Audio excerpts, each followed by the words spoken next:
ગુજરાતના ઇતિહાસમાં એક એવા રાજા થયા જેમનું નામ સાંભળતા જ બે તદ્દન અલગ ચિત્રો સામે આવે, એક હાથમાં તલવાર અને બીજા હાથમાં ટાંકણું. હા, એક તરફ ભીષણ યુદ્ધ અને બીજી તરફ અદ્ભુત નિર્માણ. તો ચાલો આજે આપણે ચાલુક્ય વંશના એ જ શક્તિશાળી શાસક ભીમદેવ પહેલાની કહાણીમાં ઊંડા ઉતરીએ. જો ભીમદેવ માત્ર કોઈ સામાન્ય રાજા નહોતા, એમનું એક ખાસ નામ હતું, ભીમ બાણાવળી. મતલબ કે ધનુષ્ય ચલાવવામાં એમનો કોઈ જોટો નહોતો. આ નામ જ બતાવી દે છે કે તેઓ કેવા જબરદસ્ત યોદ્ધા હશે અને પોતાના રાજ્યની રક્ષા માટે કેટલા પ્રતિબદ્ધ હશે. પણ અહીંયા જ એક મોટો સવાલ ઊભો થાય છે. શું એમની સાચી ઓળખ એક ધનુષ્યથી બની હતી કે પછી પથ્થરમાંથી? શું ઇતિહાસ એમને એક યોદ્ધા તરીકે વધુ યાદ રાખશે જેણે ભયંકર આક્રમણનો સામનો કર્યો, કે પછી એક એવા મહાન નિર્માતા તરીકે જેણે કળા અને સ્થાપત્યોને એવી ઊંચાઈઓ પર પહોંચાડ્યો જે આજે પણ અજોડ છે? તો ચાલો એમના શાસનકાળની શરૂઆતથી જ વાત કરીએ. એમણે ગાદી સંભાળી અને લગભગ તરત જ એમના રાજ્ય પર એક એવી આફત આવી પડી જેણે બધું જ બદલી નાખ્યું. આ હતી એમના શાસનની સૌથી મોટી અગ્નિ પરીક્ષા, મહમૂદ ગઝનવીનું આક્રમણ. આ સમયગાળામાં એટલે કે 1025-26માં ઘટનાઓ બહુ ઝડપથી બની.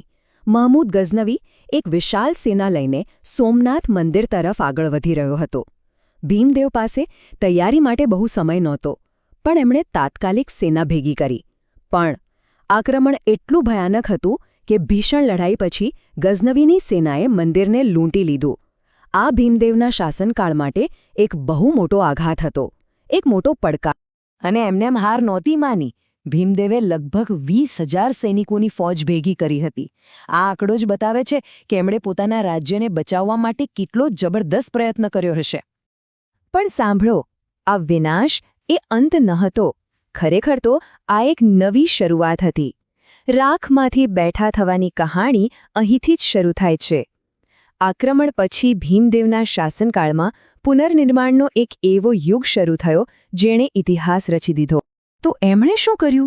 સૌથી પહેલું કામ સોમનાથ મંદિરનું પુનર્નિર્માણ. આ માત્ર એક મંદિર નહોતું, એ લોકોની આસ્થા અને ગુજરાતના ગૌરવનું પ્રતીક હતું. એટલે એને ફરીથી ઊભું કરવું ખૂબ જરૂરી હતું. પણ વાત અહીં અટકી નહીં. એમના જ સમયમાં મોઢેરાનું અદ્ભુત સૂર્ય મંદિર બન્યું અને એમના જ મંત્રી વિમલ શાહે આબુ પર પેલું સંગેમરમરનું અદ્ભુત વિમલ વસઈ મંદિર બનાવડાવ્યું. મતલબ એક પછી એક શાનદાર નિર્માણ. પણ આ બધા મહાન નિર્માણ કાર્યો વચ્ચે એક એવું સ્મારક છે જે સૌથી ખાસ છે, સૌથી અલગ. એ માત્ર એક બાંધકામ નથી, એ એક વારસો છે જે આજે પણ આખી દુનિયામાં પોતાની સુંદરતા માટે વખણાય છે. અને સૌથી મોટી નવાઈની વાત જાણો છો શું છે? આ અદ્ભુત સ્મારક ખુદ ભીમદેવે નહોતું બનાવડાવ્યું. એ તો એમની રાણી ઉદયમતીએ બંધાવ્યું હતું. એક રાણીની શ્રદ્ધાંજલિ. જી હા, આ છે પાટણની વિશ્વવિખ્યાત રાણકી વાવ. રાણી ઉદયમતીએ પોતાના પતિ રાજા ભીમદેવની યાદમાં આ અજોડ વાવનું નિર્માણ કરાવ્યું હતું. અને જુઓ, આ ખાલી પાણી ભરવાની જગ્યા નથી, આ તો પ્રેમનું પ્રતીક છે. શિલ્પકળાનો એક એવો બેનમૂન નમૂનો છે કે આજે યુનેસ્કોએ પણ એને વર્લ્ડ હેરિટેજ સાઇટનો દરજ્જો આપ્યો છે. તો આટલી લાંબી સફર પછી ભીમદેવના આ 43 વર્ષના શાસનનો આખરે સાર શું નીકળે છે? ચાલો હવે એમના સમગ્ર કાર્યકાળ પર એક નજર નાખીએ અને એની અસરને સમજીએ. કુલ 43 વર્ષ. વિચારો, શરૂઆતમાં આટલું મોટું સંકટ આવ્યા પછી પણ એમણે પૂરા 43 વર્ષ સુધી રાજ કર્યું. આટલા લાંબા શાસને જ ગુજરાતને એ સ્થિરતા આપી જે વિકાસ માટે ખૂબ જ જરૂરી હતી. એક મજબૂત પાયો નાખ્યો. એટલે જ ભીમદેવના વ્યક્તિત્વના આપણને બે અલગ અલગ પણ એટલા જ શક્તિશાળી પાસા જોવા મળે છે.